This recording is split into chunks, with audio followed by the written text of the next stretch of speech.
Alrighty boys, welcome back to another step-by-step video. Now, yesterday was the new season, and we actually assembled a 5-stack of flex players basically, and honestly, it was actually a pretty solid first day of the season.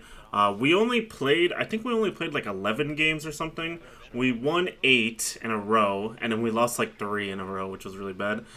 But over the course of the 8 games, it was probably like the best like siege I've ever played. The reason why we started going on a like mini losing streak is because we played Lair actually, and none of us have played Lair in like a couple seasons. So then it just pretty much like chalked the stack right away.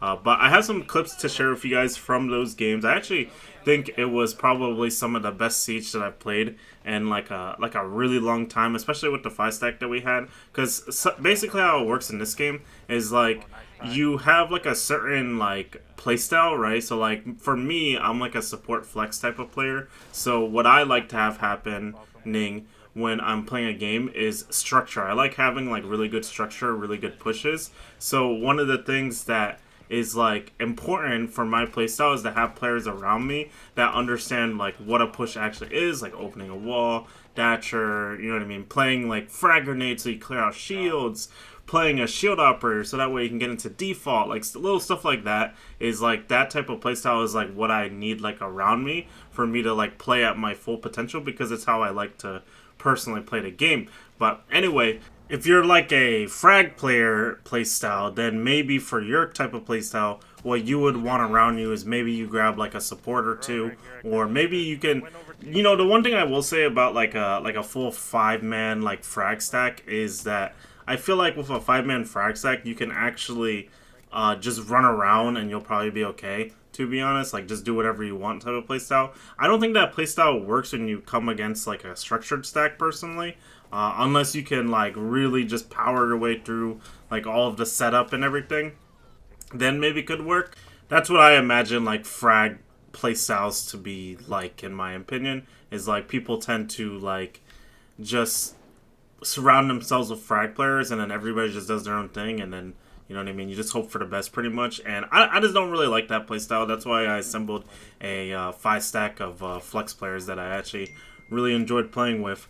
But anyway, to get us started for today's step-by-step video, I actually was playing some IQ over on Cafe here. Now, I have one of my other teammates bring in Claymores here, so we have that set up for the jump outs. Later on, we actually start bringing Nomad to defend the bakery run out for the rappel, and then that is also a really good operator as well in this position. But typically how I usually will start out these type of rounds is I'm going to use a nade to clear out a zombie out of the corner for piano. Now unfortunately right here, I actually let him escape and I don't end up getting the kill, but we do force him back to B corner, and then he actually just eagle challenges straight out of B corner, so I get myself a free kill. And then right here I actually found out something that was really cool. You can peek the white doorway from this AC balcony. I honestly never knew this was a thing, but I actually think that could be a really good off spot to basically protect any of your repel players for bottom white, you know what I mean?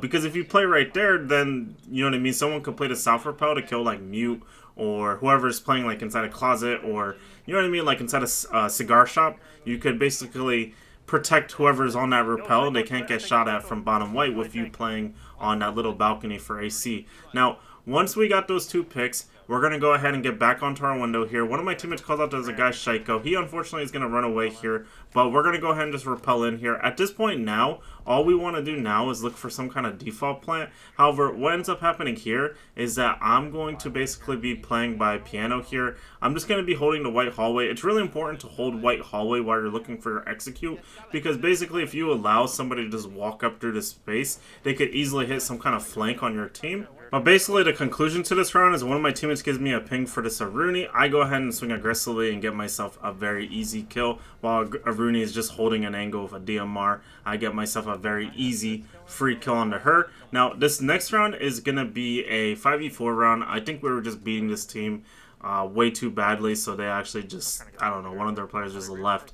But basically this round, this is actually one of like the first times I was playing Ashe on border here. One of my teammates was telling me like, hey, just go Ashe, you know, screw the Habana, let's just play Ashe and, you know what I mean, frag out, play gap. So what I decided to do is I went over to the front door here, and I basically, the idea that I was looking for here was that I wanted to take advantage of a gap on site. It is a 5v4, so it's not like the enemy team can play for everything, but basically here they have a mute jammer on the vents doorway, so I'm going to whip up my other drone. I'm going to actually intentionally drive my drone past this doorway here. Now right here, you're going to actually see this guy's shotgun. I'm going to look away last second here. This is actually going to cause him to think that he's in the clear to swing, so I go ahead and get myself a free kill. Now I can use this as an opportunity to take advantage of the space that he created by dying. We kill Legion, we kill Valkyrie, and then we're going to go ahead and just take site pretty much. The last guy in this position is going to be bottom metal. We're going to get lucky here. We're going to hip fire headshot him to secure the round. But I wanted to show you guys this clip because it's like one of the rare times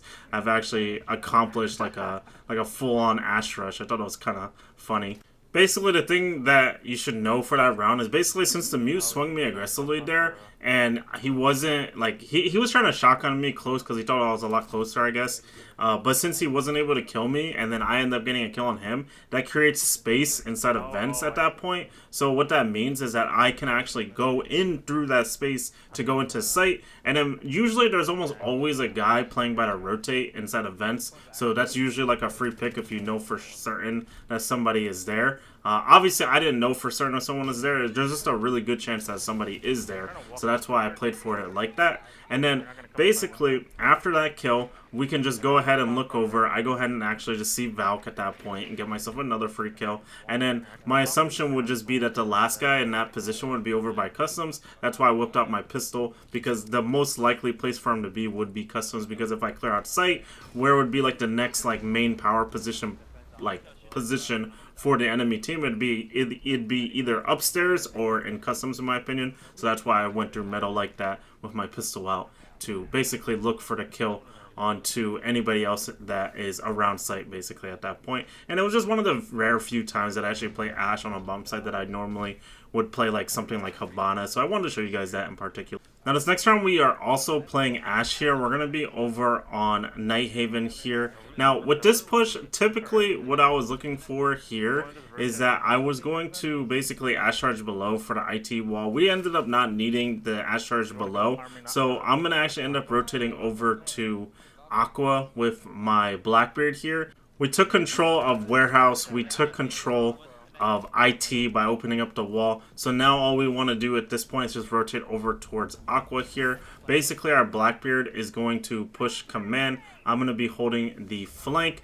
Now it's kind of awkward here, but basically I need to be ready to help my Blackbeard in case he needs it. But since we got warehouse control, we also have help through warehouse as well in this position. So what's going to end up happening here is my Blackbeard's going to end up breaking the soft wall for command here. He's going to end up starting to shoot at somebody inside of command here. My IQ is going to kill the guy that my Blackbeard started shooting at.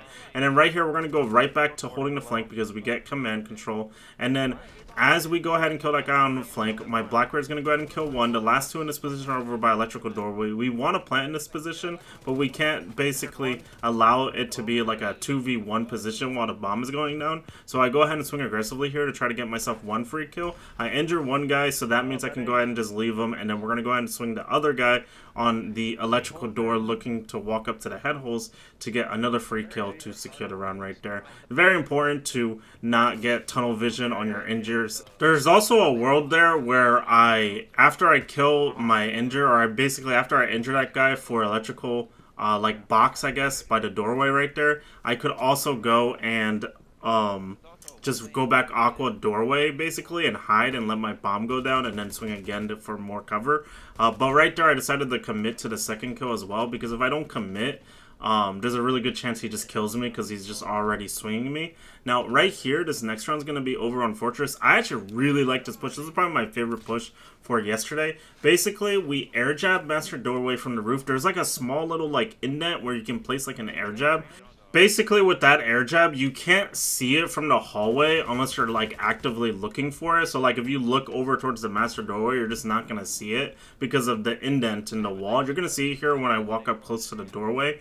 And then also as well, when you're on the master doorway, you can't like shoot it without like fully exposing yourself to the outside doorway for the roof basically. So basically when you place that air jab, it's pretty much like the enemy team can't walk out into the bathroom hallway anymore, which is extremely important for getting control of 90 here. But basically right here, they have a Mozzie drone. I'm going to go ahead and start walking up now for the doorway here. Now the enemy team is going to do a play where I think they had like head holes or something, and basically they're going to try to do a play where they're going to reinforce off those head holes inside the bathroom. This is going to tell me that I can swing for the hallway, so I go ahead and kill Mozzie, and then I also kill Bandit. Now we're in a nice 5v2 position. All that's really left to do now is look for the plant. There's going to be another guy that swings me aggressively for bathroom here. I'm just going to swing aggressively again here, and we're going to go ahead and get another headshot onto him, and then after we get that kill now, it's pretty much just, you know what I mean, go into site, look for the default plant, and it's all GG's. You're going to see right here my teammates go for the plant.